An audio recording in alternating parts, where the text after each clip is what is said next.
Hi everybody, FitzHugh here with your tweak of the week, and today we got an email from George in Springfield, Virginia. George wants to know, how do I hit the flop shot? Well George, the flop shot is actually a very easy shot to hit, but it's pretty hard to master.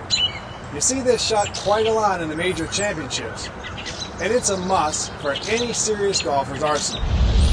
For those of you who don't know what we're talking about, the flop shot is used whenever we need to get the ball up quickly and land it softly. So let's get started. The first thing we need to do is make sure that we can even hit the shot at all. That is there enough grass underneath the ball to allow the club to slide under? If not, you're going to hit that skull, and that'll cost you at least an extra shot. So make sure you have plenty of grass under that ball before you ever get started. Next, we want to get the weight of our body on the left at address, and because this shot is not a full swing, we don't need to shift the weight from right to left like we would in a full swing. So start with the weight on the left and keep it there throughout the swing. Now we want to open our stance and our hips about 45 degrees from the target line. And why?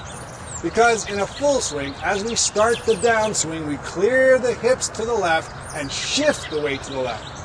But we're not making a full swing here, so we'll start the swing with the hips already cleared and the weight on our left. We do this to help minimize motion, and anytime we can do that, we're going to make a more repeatable, more precise, and more consistent swing. Now we're going to lay the face of the club open or slightly to the right of our intended target line, thereby exposing the flange of the club to the ground. The flange is the part of the club behind the leading edge, and that is what we want to hit the ground with.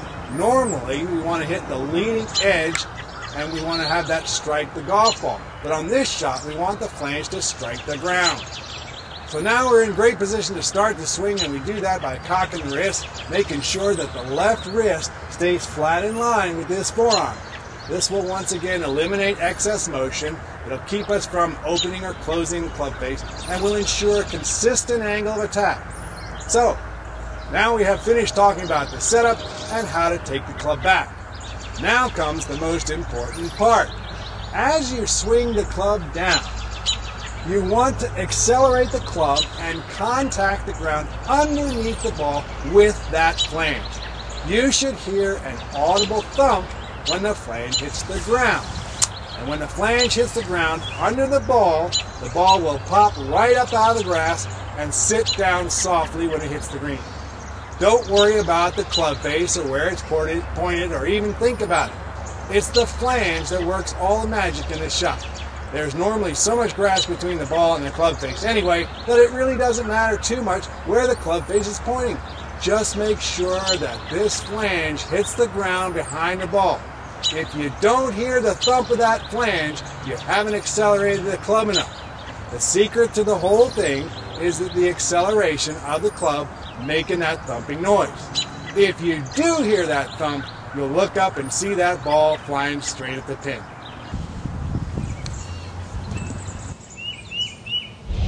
So George, thanks for the email, and I hope we gave you some good thoughts on how to hit the flopper. And folks, if you have a question about your golf swing or something you don't understand, shoot us an email and we'll do a golf show just for you. I'm FitzHugh, and that is your Tweak of the Week.